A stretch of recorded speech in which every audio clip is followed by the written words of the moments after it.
નમસ્કાર, ઝી 24 કલાકના digital platform પર આપનું સ્વાગત છે. હું છું મિથુન.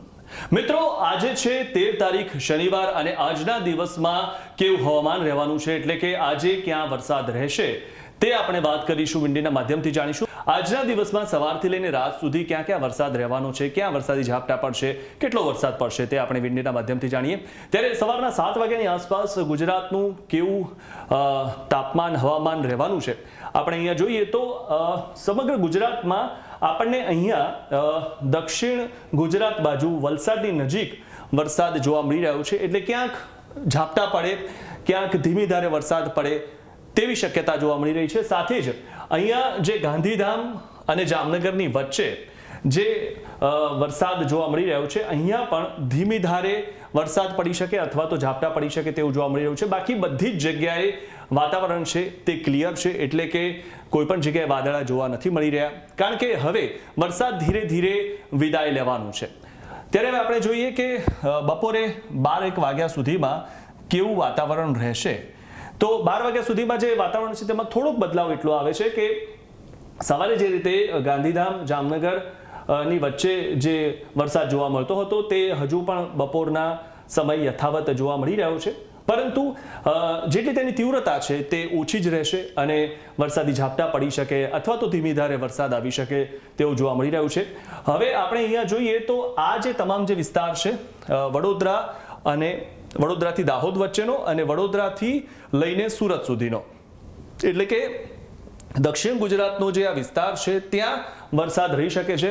આપણે જોયું હશે કે જ્યારે ગુજરાતમાં વરસાદ આવે ત્યારે દક્ષિણ ગુજરાત બાજુથી આવે છે અને ધીમે ધીમે હાલમાં પણ વરસાદ જે છે તે દક્ષિણ ગુજરાત બાજુ થોડો ઘણો જોવા મળી રહ્યો છે, એટલે કે વરસાદી ઝાપટા પડશે તેવું આમાં જોવા મળી રહ્યું છે. ત્યારે સુરત અને વલસાડ બાજુ વરસાદ રહે તેવું બપોરના સમયે જોવા મળી રહ્યું છે.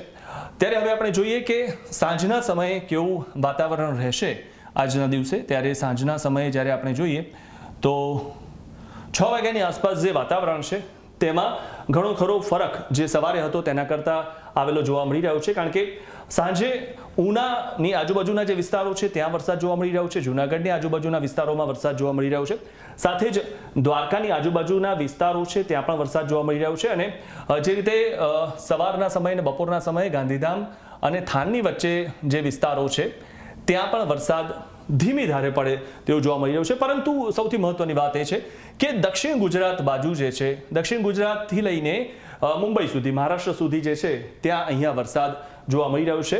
ત્યારે વલસાડની આજુબાજુ વરસાદ વધારે જોવા મળી રહ્યો છે અને વલસાડથી આગળ જતા પાલઘર અને મુંબઈથી મહારાષ્ટ્રનો જે આખો વિસ્તાર છે ત્યાં વધુ વરસાદ થશે તેવું આ દ્રશ્યો પરથી લાગી રહ્યું છે. ત્યારે હવે આપણે જોઈએ કે રાત સુધીમાં કેટલો માહોલ ચેન્જ થશે. ત્યારે 12 વાગ્યા સુધીમાં જ્યારે આપણે જોઈએ કે કેટલો ફરક પડે છે, તો 11 વાગ્યા સુધીનું જોઈએ તો જે રીતે જે અહીંયા આપણને સાંજે જોવા મળતું હતું તેમાં ઘણો ખરો સુધારો આવેલો જોવા મળી રહ્યો છે. એટલે કે વલસાડ સુરત બાજુ જે છે તે વાતાવરણ ક્લિયર થયેલું છે, થોડા ઘણા ઝાપટા પડે તેવી શક્યતા અહીંયા જોવા મળી રહી છે, પરંતુ મહારાષ્ટ્ર બાજુ જે છે તે વરસાદ છે, એટલે કે મુંબઈ મહારાષ્ટ્ર બાજુ વરસાદ જોવા મળી રહ્યો છે. બાકી ગુજરાત બાજુ જે સવારથી લઈને તે રાત સુધીમાં આપણે જોયું જે શક્યતાઓ જોઈએ વરસાદની શક્યતાઓ તે રાત સુધીમાં ક્લિયર થઈ ગયેલી જોવા મળી રહી છે. એટલે કે આજે 13 તારીખે શનિવારે આ પ્રકારનું વાતાવરણ રહેવાનું છે, આ પ્રકારનું હવામાન રહેવાનું છે અને આ રીતે વરસાદ પડશે તેવું અનુમાન લગાવવામાં આવી રહ્યું છે. સૌથી મહત્વની વાત એ છે કે હવે ઘણી બધી જગ્યાએ ક્યાંક વરસાદી ઝાપટા પડે અથવા તો ક્યાંક ધીમી ધારે વરસાદ પડે તેવી શક્યતાઓ છે, પરંતુ પુષ્કળ વરસાદ અથવા તો ભારેથી અતિ ભારે વરસાદ એવી કોઈ જ શક્યતાઓ નથી. અમદાવાદમાં પણ ખાસ કરીને કોઈ જ વરસાદી શક્યતાઓ નથી અને ધીરે ધીરે હવે વરસાદ જે છે તે વિરામ તરફ જઈ રહ્યો છે, એટલે કે ચોમાસું જે છે તે વિદાય લઈ રહ્યું છે. એટલે આ જ પ્રકારનું વાતાવરણ આપણને દરરોજ જોવા મળે તેવું પણ લાગી રહ્યું છે. તો આ જ પ્રકારની અપડેટ અમે આપને સતત આપતા રહીશું. આપ પણ અમારી સાથે જોડાયેલા રહો અને સતત અમે આપને માહિતી આપતા રહીશું.